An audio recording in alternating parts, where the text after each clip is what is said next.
Alors moi, je voulais tout d'abord féliciter notre conseillère exécutive, Antonia Luciani, et bien sûr les services aussi, pour une vision et une méthode qui va permettre à nos établissements scolaires du second degré et de l'enseignement supérieur d'être prêts à affronter les défis énergétiques, environnementaux, climatiques, économiques et technologiques de demain. Alors bien sûr, les établissements scolaires de Corse, quand on voit leur état, ont souvent été oubliés pendant quelques décennies.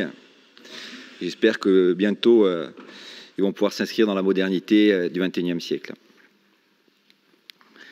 L'objectif premier est bien sûr l'amélioration des conditions de travail pour les équipes pédagogiques, les scolaires, les étudiants de Corse, mais aussi bien sûr pour la réduction de notre facture énergétique. Cette rénovation énergétique va débuter sur 2 établissements, le lycée Giocante, comme on l'a dit, et le campus Agricorse d'Isarte. Ce cycle long permettra à d'autres établissements de Corse de bénéficier de ce dispositif de rénovation énergétique.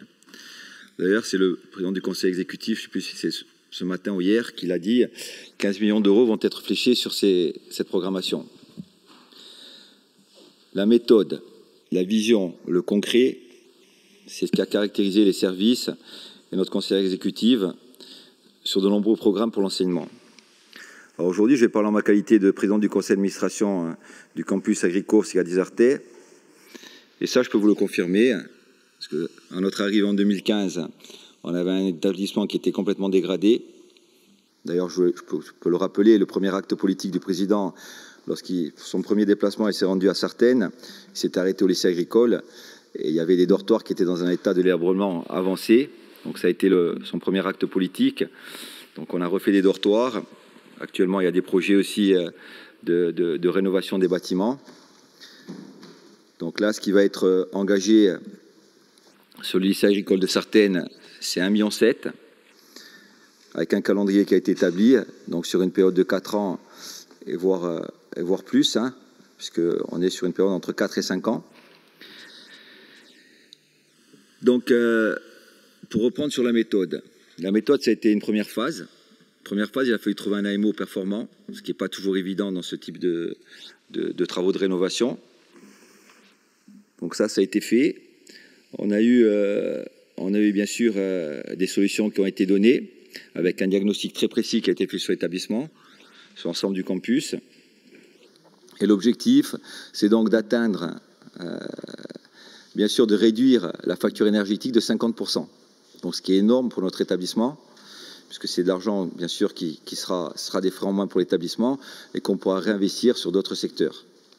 Avec à la clé un label BBC Effinergie Rénovation 2021 qui est très performant.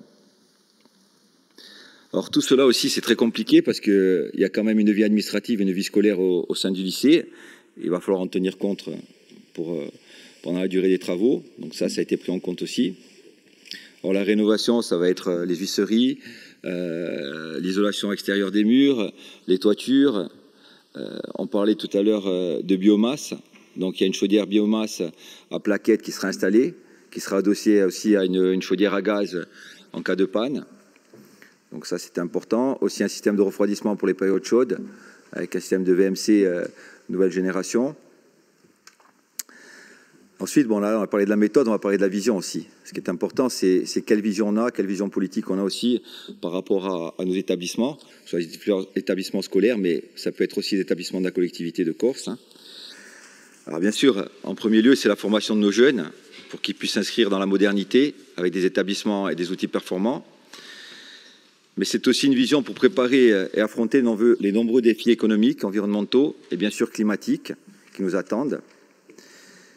Mais je voulais rappeler aussi la vision d'équité, parce qu'il y a eu un rapport qui est passé à la dernière session, où on a vu qu'aussi au niveau de la dotation générale de fonctionnement, on a vu qu'il y a une augmentation, donc qui est significative surtout pour les établissements comme les nôtres dans le rural, où on était souvent avec un manque de trésorerie, c'est très compliqué à gérer. Donc là, on va pouvoir travailler dans des conditions optimales grâce à cette vision aussi et à ce pragmatisme pour nos établissements. Puis là, on l'a vu dans le premier rapport aussi, c'est le financement de postes d'enseignants. Donc là, on est la seule collectivité, je veux dire, au niveau français, à financer des postes d'enseignement. Et c'est grâce à ça aussi qu'on va pouvoir ouvrir l'année prochaine une formation sur l'agroéquipement. Donc ça, c'est une demande du territoire. Hein. C'est actuellement les agriculteurs qui sont, par exemple, dans le Sartenay, c'est des ventes de gazonnage qui viennent dépanner leurs tracteurs et autres. Donc c'est très important aussi. Donc on voit bien par ces actions et les financements qui ont été consentis que nous tenons nos promesses et nos engagements politiques pour que notre jeunesse soit prête à affronter le monde de demain. C'est un engagement politique, un devoir de citoyen de réduire notre facture énergétique, mais ça doit être surtout un engagement collectif. C'est l'affaire de chacun d'entre nous d'aller vers cette transition écologique.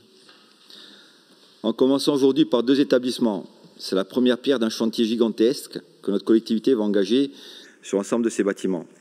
C'est enfin un devoir et une responsabilité collective d'impacter chacune de nos politiques publiques pour réduire notre facture énergétique et essayer à notre humble niveau de faire face aux énormes bouleversements climatiques qui se profilent.